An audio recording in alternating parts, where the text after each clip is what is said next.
À l'heure même, Jésus exulta de joie sous l'action de l'Esprit Saint et il dit, Père, Seigneur du ciel et de la terre, je proclame ta louange. Ce que tu as caché aux sages et aux savants, tu l'as révélé aux tout-petits. Oui, Père, tu l'as voulu ainsi dans ta bienveillance. Tout m'a été remis par mon Père. Personne ne connaît qui est le Fils sinon le Père. Et personne ne connaît qui est le Père sinon le Fils et celui à qui le Fils veut le révéler.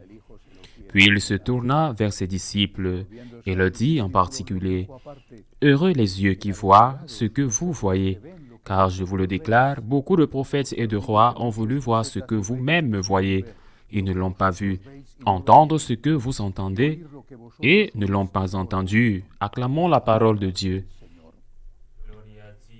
Jésus, dit l'Évangile d'aujourd'hui, est rempli de joie lorsqu'il dit, Je te remercie, Père, d'avoir caché cela aux sages et aux savants et de l'avoir révélé aux simples. Et il est rempli de joie en disant cela parce que c'est une juste récompense pour les simples. Il ne parle pas avec des critères économiques, ni même avec des critères culturels. Le sage et le savant, celui qui a une formation universitaire, le simple, celui qui sait à peine lire et écrire, ce n'est pas cela. Le sage et le savant, selon ce que veut dire le Seigneur, c'est celui qui sait tout et qui est parfois un énorme ignorant, mais qui pense qu'il sait tout et qu'il a droit à tout. Est-ce qu'il sait tout? Est-ce qu'il mérite tout? Est-ce qu'il a droit à tout? Il est arrogant et orgueilleux. C'est une situation qui tend à se produire avec une certaine fréquence à l'adolescence. C'est pourquoi on dit qu'un adolescent est quelqu'un qui manque de quelque chose, qui manque de maturité.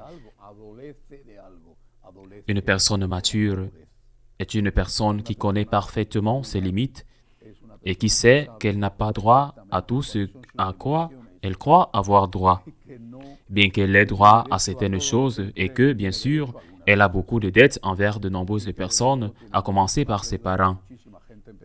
L'adolescent veut tout de suite, et ne doit rien à personne. Et c'est pour cela qu'il fait tant souffrir ceux qui vivent avec lui et qui pourtant l'aiment beaucoup et continuent à l'aimer beaucoup. Et nous sommes comme cela, sages et savants. Nous pensons que nous savons tout, que nous avons droit à tout et que nous ne devons rien à personne. C'est une image parfaite du monde d'aujourd'hui. Ces jeunes qui ne croient plus et qui se croient plus intelligents que leurs parents, alors que la vraie sagesse vient généralement avec l'âge. En revanche, la personne simple, qui peut être aussi bien un adolescent, un jeune ou un adulte, la personne simple est celle qui est consciente de ses nombreuses limites. La personne simple est celle qui est consciente qu'elle a besoin d'aide, qu'elle a besoin de compréhension, qu'elle a besoin de pardon. Et c'est celle qui est consciente que sans aide, elle n'aurait pas pu arriver là où elle est, même si elle n'a pas parcouru un long chemin. La personne simple, selon l'enseignement de Jésus, est celle qui voit les choses sans complication, c'est-à-dire qui ne cherche pas d'excuses, ne tourne pas autour du pot, ne trouve pas d'arguments pour rendre les choses contraires à ce qu'elles sont, en fonction de ses intérêts. La personne simple est celle qui voit les choses telles qu'elles sont.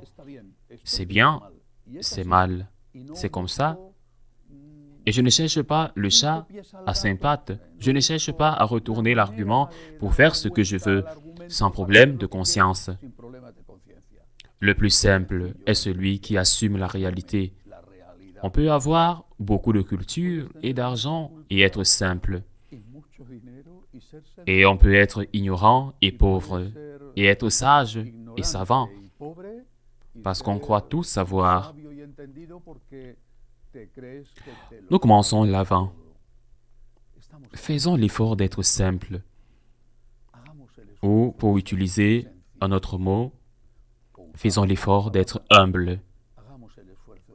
Accepter d'avoir besoin d'aide, de demander l'aide dont nous avons besoin.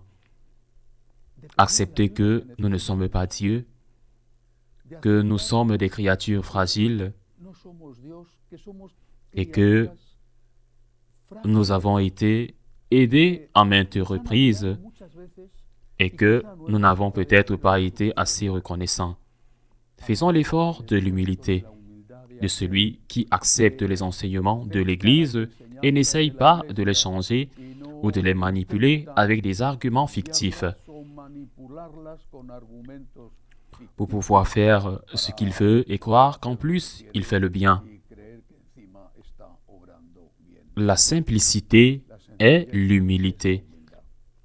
La simplicité, c'est ce qu'ont eu ces bergers qui ont reçu l'annonce de l'ange et sont allés voir celui qui était né dans une grotte de brebis et ils n'ont pas dit « Oh, mais c'est impossible », mais plutôt « On nous l'a annoncé, c'est la vérité ».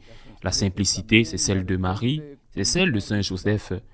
La simplicité, c'est aussi celle des gens cultivés et riches comme les mages d'Orient qui n'en ont pas fait un problème non plus, parce qu'ils ont vu dans la grotte de Bethléem l'humble enfant Jésus dans une mangeoire de moutons. Simple et humble, de remercier Dieu pour tout ce qu'il nous a donné et aussi d'accepter ce que nous avons parfois du mal à accepter et de ne pas essayer de le changer selon nos propres intérêts. Ainsi soit-il.